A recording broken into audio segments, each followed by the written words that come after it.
Now we get to the part where they're finally going to get out of not caught. Praise be. And they say that it had really just, they got out of it, but only because Harry had to, move heaven and earth and get Granny on the phone and tell her that the living conditions that she had set up for him were just substandard. That they had to rent a place in Oxfordshire because not caught, they just had to get away from that place. He claims that it was charming, so this is the first positive we've ever heard about it, but that it was so small and quite frankly was falling down around their heads. So he gets Granny on the phone and tells her that they need a new place to live because as it stands, they're having to rent somewhere because they can't even live in the home that they had. I mean, it's just nothing but, it's just a rubble heap is what it is. He says that he explained to Granny that Willie and Kate hadn't simply outgrown Not Caught, they'd fled it because of all the required repairs and the lack of room. And we were now in the same boat. Plus, they had 2 rambunctious dogs and a baby on the way. So, what you gonna do, Granny? Okay, that place you gave us, that cottage. I mean, it's just not good enough. 2 rambunctious dogs.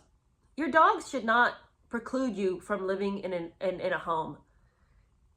Like, it should not be like, I've got these 2 dogs and they're so wild that they're driving me out of my own home. Train your dogs then.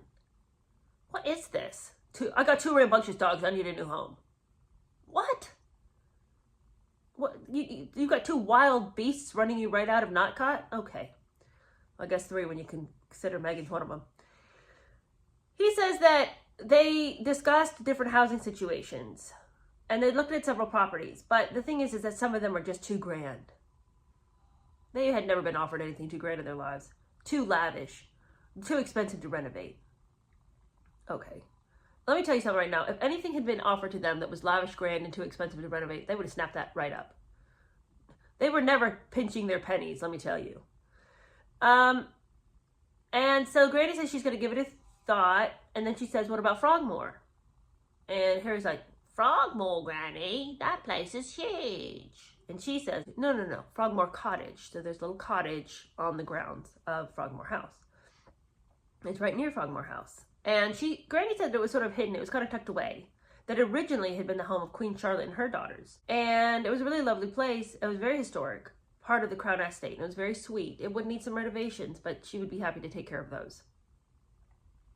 So that day they went, and Granny was right. The house really spoke to them. It was charming and it was full of potential. So they snatched that right up. And he thanked Granny profusely. And with her permission, they began to sit down with builders and started planning how they were going to renovate Frogmore Cottage.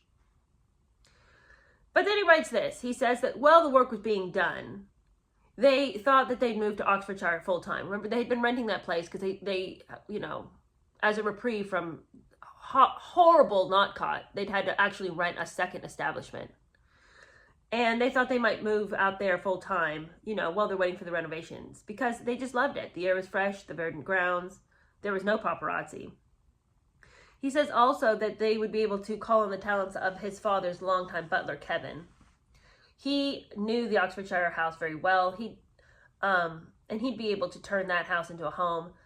And so meanwhile, basically what we're hearing right now is they are spending lavish amounts of money on restoring Frogmore Cottage to their standards. Meanwhile, they had a house at Not Caught, but no, we're not going to stay there. We're going to also take up this other residence, waste other monies on this place in Oxfordshire, which we are also going to be refurnishing and making that place up to our standards with the help of Kevin, Pa's butler.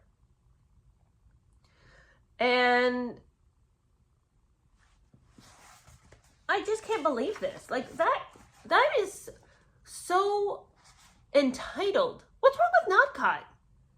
And now you've got, of course you were going to get a bigger home once you had a baby. The same thing had happened to William and Kate, although they'd had that baby while they were still at Not Caught themselves.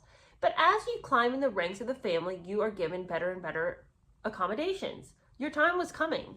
Yet you have to move out of Not Caught to another side. I just can't even imagine. Can you imagine having a home and being like, meh, it's not good enough. We're going to rent somewhere else. P.S. Granny, we're going to need something besides this. What? And he just writes like it's all just, just this thing. just, I mean, it's, what were our options? What were our options? Okay, so he's talking about how much he loved Kevin, his dad's butler, and Kevin had always been really friendly with Mummy, and he tells this story, and I'm like, Harry is all the day long trying to pat himself on the back. He says that Kevin told him that he loved Mummy, and that Mummy was the only person in the family who ever dared venture below stairs to chat with staff. He says that, in fact, she'd often sneak down to sit with Kevin in the kitchen over a drink or a snack and watch television. Well, I think she's probably down there so she could eat. I mean, we know that she had some personal problems in the eating department, so I don't know if she's just down there to visit with staff, but okay. Kevin says that it had fallen to Kevin on the day of Mummy's funeral to greet Harry and Willie on their return to Highgrove. And he said that he stood on the front steps, he recalled, waiting for the car, rehearsing what he'd say to the boys. But when they pulled up and he opened the door, Harry retells that he had asked Kevin, "How are you holding up, Kevin?" Kevin says, "Oh, so polite." I mean, it really was just so lovely to Kevin that Harry would have asked him how he was doing. And Kevin says that he thought it was polite, and Harry says that when he hears that story, all he can think is how repressed he was as a youth. What a weird, braggy little story. Why did he tell us any of that? Why did he even bring Kevin up? Because Kevin, by the way, will never come up again. So, what is this? We needed a butler to redo our whole home. By the way, the butler liked Mummy.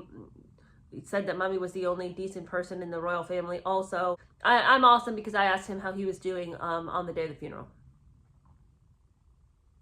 What are these non-stories? All right. Anyway, it was all sunshine, light, rainbows, and gumdrop parties over there at Oxfordshire. But alas, of course, it couldn't remain because one day he got a phone. He looked down at his phone and there was a text from his team alerting him to a huge splashy story in the Sun and the Daily Mail. The Sun and the Daily Mail. These are the hills that we choose to die on. Anyway, he said that these stories were featuring a detailed overhead photo of Oxfordshire, and that in fact a helicopter had been hovering over the property. Paparazzi were hanging out at the door, aiming telephoto lenses at every window, including our bedroom, he says. So thus ended the dream of Oxfordshire. Well, I'm glad somebody ended that dream because you didn't deserve it. What in the world were you doing in another home when you had a home and another one being renovated? How many places do you need to live at once? How wild are your dogs?